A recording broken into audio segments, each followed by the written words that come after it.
Good morning to everyone from Ottawa. The sun is just coming up, and it looks like it's going to be a beautiful day.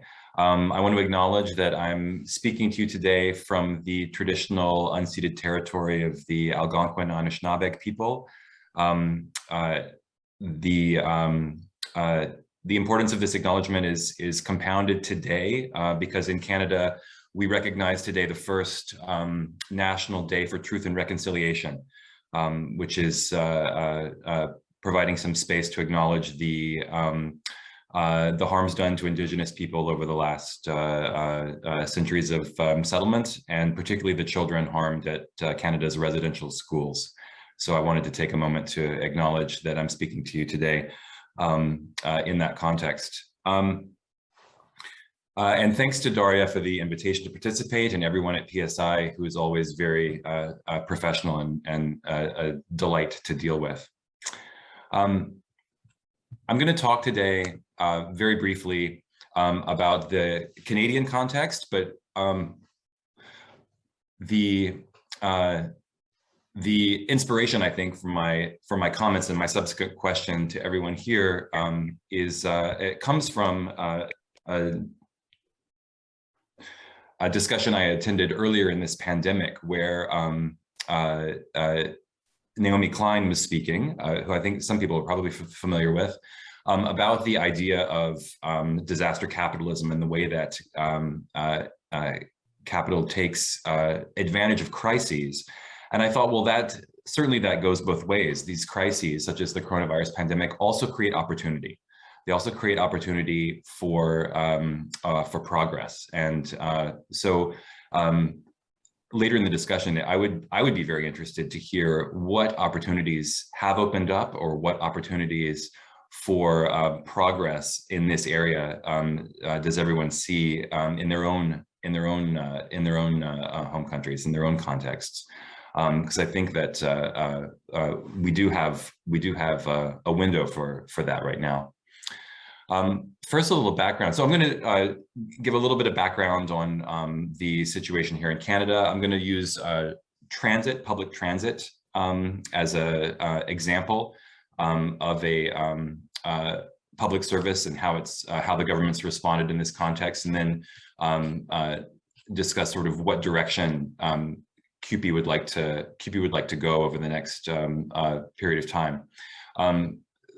Like in many places, the coronavirus pandemic has exacted a really heavy financial toll on provincial, territorial, and municipal governments across Canada.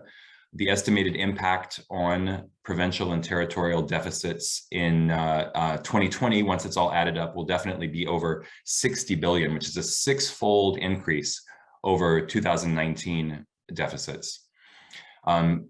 And while the scale of this hit varies by jurisdiction, really none is immune. For example, Saskatchewan, one of our prairie provinces, projects an 8.3% economic contraction in the fiscal year. Alberta, which is facing a bleak financial outlook, much of which has to do with the drop in oil prices, but it's looking at a $21 billion deficit and a $97 billion in taxpayer-supported debt for 2020. Municipalities in Canada have very limited means to generate additional revenue, and they're facing collective budget shortfalls of approximately $12 billion in the previous fiscal year, which represents 10 to 12% of a loss over the previous year. And some of Canada's largest cities have seen significant budget reductions across the board. For example, the city of Ottawa lost approximately 192 million, and Toronto, which was perhaps the worst hit, has warned that their $860 million shortfall just in capital projects is of great concern, and that doesn't even include the spin-off benefits that those projects would generate. Now, the federal government has responded to the mounting crisis by introducing a number of emergency funds, bridge funds, and support funds. The government spent approximately $380 billion on pandemic relief, emergency investment over the past 18 months, representing approximately 18% of GDP. So it's a really large, a large investment. And part of this included the Safe Restart program, which was a $19 billion fund rolled out last summer to assist provinces in covering some acute losses in their municipalities. However, this money has been insufficient to cover the losses in operating funds. And Toronto, again, for example, is still projecting a significant operating budget gap in 2021, along with many other cities.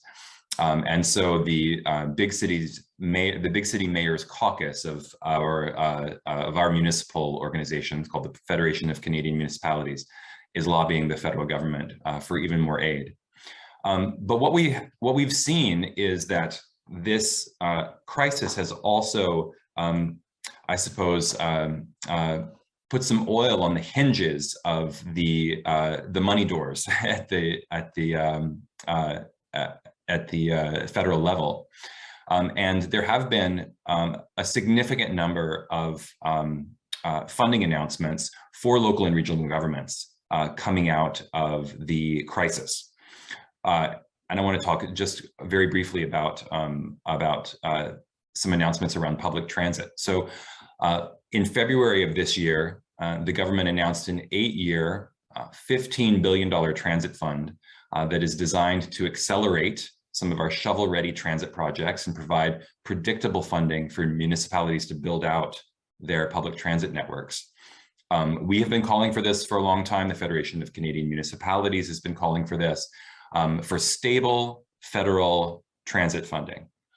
So the announcement of this is welcome news. And the money comes at a time when municipal public transit systems across the country are under tremendous financial stress, and capital projects face uncertain futures because of the deficits that I spoke about before, and the shortfalls.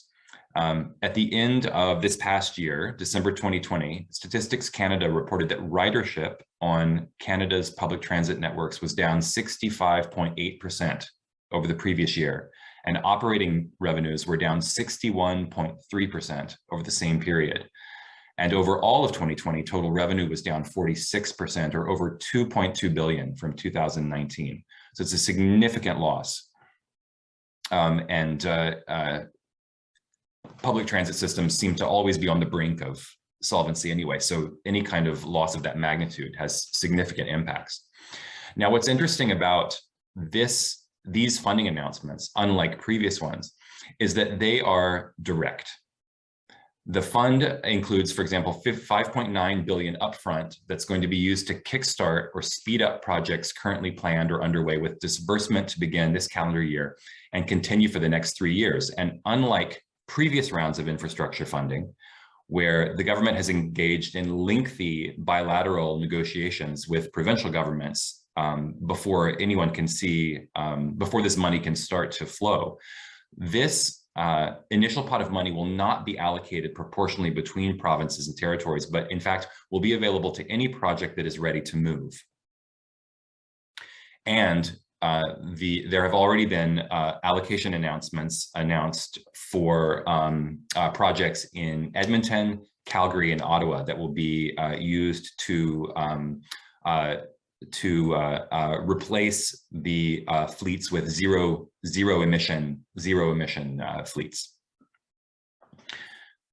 Now, we have to wait and see exactly how effective or how quickly this money goes to local and regional governments, despite the fact that it is announced as direct funding, because the Canadian government has had trouble for a long time in actually getting money out the door. Part of the reason is the negotiations that are required, but part of it also was, part of the problem was identified by the Parliamentary Budget Officer earlier this year, who found that just for the part of that money controlled by the Canada Infrastructure Bank, the government's facing a potential $19.1 billion spending shortfall over its mandate based on current project spending, because it's proving unsuccessful in attracting the private financing that's part of its mandate for these public services. And in fact, only 20% of the announced financing that the Canada Infrastructure Bank has, only 20% of the money that it's announced so far has come from private investors, when in fact it had aimed to attract 3 to 4 times the amount of public dollars from the private sector. In particular, the Parliamentary Budget Office found that the Infrastructure Bank is weighed down by its mandate to engage in public-private partnerships, writing that funding delays are common for public-private infrastructure investment projects. And indeed, these funding delays are only one of the numerous characteristics of P3s that make them the wrong approach for critical infrastructure projects. And another clear problem with the infrastructure funding that flows through the bank and is required to court this private money is that it competes with the much cheaper funding and financing available from other federal programs, such as the Safe Restart program, which I mentioned before, some of these pandemic-related relief programs, and also this transit fund, that all of which have been announced in the past 18 months. Perhaps implicitly recognizing the cumbersome nature of public-private partnerships for local and regional government infrastructure, the Infrastructure Bank here has recently, in fact, moved on from its original mandate to leverage this private investment in revenue-generating, transformational, large-scale infrastructure projects, and seems now to be focusing on providing low-cost loans directly to provinces and municipalities for procurement that meets other goals, such as climate change mitigation and climate change resilience, such as the zero emission fleet funds that I mentioned earlier for Edmonton, for Ottawa, for British Columbia, for Calgary, as well as for green retrofits of buildings and other facilities. CUPE believes these are precisely the kind of direct public investments that the Canada Infrastructure Bank should be making, and is a promising turn in the approach that the Infrastructure Bank and the federal government is taking to funding local and regional governments and the infrastructure that they build and maintain. And we ask, why would a municipality entertain an expensive public-private partnership when it can get the same money cheaper and faster through another federal program, or through the Canada Infrastructure Bank, as they did in Edmonton, Calgary, and Ottawa?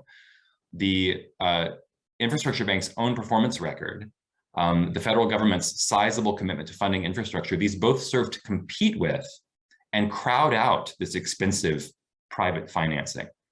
And as I said, we see this as an opportunity. The pandemic seems to have change the approach of the federal government to the extent that they recognize that direct funding is an important strategy, and the very existence of some of these directly funded projects serves to crowd out the more expensive P3s that we've been critical of for so many years, and that have actually hampered the ability of the federal government and the Infrastructure Bank to meet the needs of local and regional governments when it comes to financing infrastructure.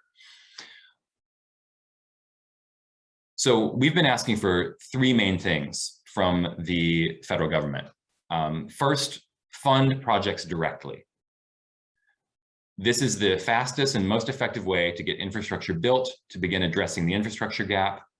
And it's already done through some other federal programs, including the ones, the new ones that I've mentioned.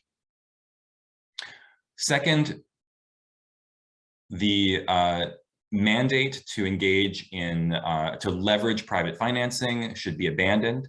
Privatization, P3s, I mean, I recognize I'm speaking to the, I'm preaching to the choir a bit here, but they don't work for public infrastructure or public services. And many countries that have gone down that road over previous decades are reversing course. It's, as we say, a dead-end model for the public sector and wholly inadequate to address the prevailing challenges of our time: climate change, inequality, escalating public health crises, and more. Only a strong public sector can do this. And then finally, amending the governance structure so that local and regional governments have a seat at the table which is an important, another important point.